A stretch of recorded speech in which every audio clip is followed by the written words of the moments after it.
បាញ់ពេញស្រុកនំបាញ់ចុកខ្មែរក្លិនឈ្ងុយឆ្ងាញ់តើបើយើងចេញដើរប្រហើឥតប្រែ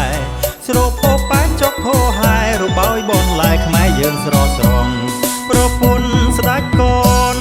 បើបនដាំងលួងគុណមើលទៅលើអនលួងនៅពេលចូលភ្លួងជក់ចិត្តទាំងអងសំឡស្លោឆ្ងាញ់ស្នាដៃមិនចាញ់បងអូនស្រីប្រុងលិតចានបានភ្លក់ហើយนุ่งអនលួរបោយស្រងអងតងតែម្ដងអស់ពីសំដែងបែងចែកលក់ដូររូបសភ័ណ្ឌមិនធ្ងួយធ្ងោស្ដេចកូនដែលជោមិនព្រួយសៅមងខ្ញុំគ្រូស្ដេចកូនសំបុលខៀវអនក្នុងនាមជាបងនាំគ្នាគាំទ្រត្រសងនំប៉ែនចុកស្នងតពីដូនតា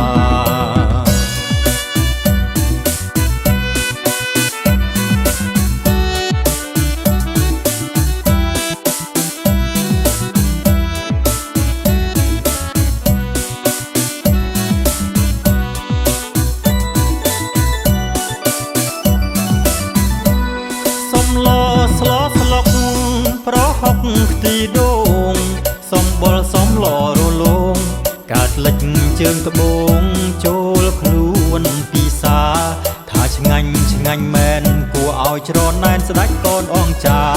នំប៉ែនចុកខ្មែរអាហារតពីដូនតាអាហាររបស់ខ្មែរសំឡប្រហើដើរកាត់ស្ងាត់ផ្សាក្លិនស្លឈ្ងុយឆ្ងាញ់អស្ចារ្យចូលភ្លុងត្រៀបត្រាក្បែរផ្សារបនឡាយនៅផ្សារខេស៊ីល្បីល្បាញគ្រប់ទីនំប៉ែនចុកខ្មែរបងប្អូនគាំទ្រឥតលហើយឆ្ងាញ់ឥតកែប្រែខ្មែរអ្នកស្លោស្លុក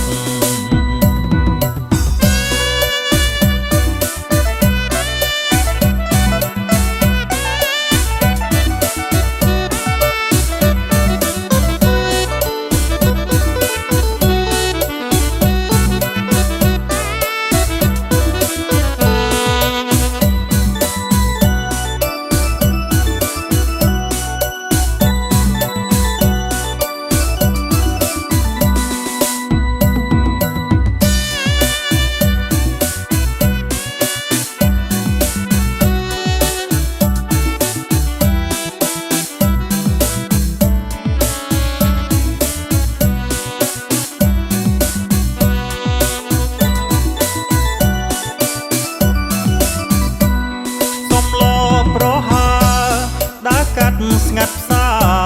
ក្លិនស្លឈ្ងុយឆ្ងាញ់អស្ចារ្យចូលភ្លុងត្រៀបត្រាក្បែរផ្សារបនឡាយនៅផ្សារខេស៊ីល្បីល្បាញគ្រប់ទីនំប៉ែនចុកខ្មែរបងប្អូនគាំទ្រឥតលហើយឆ្ងាញ់ឥតកែប្រែខ្មែរអ្នកស្លោស្លុក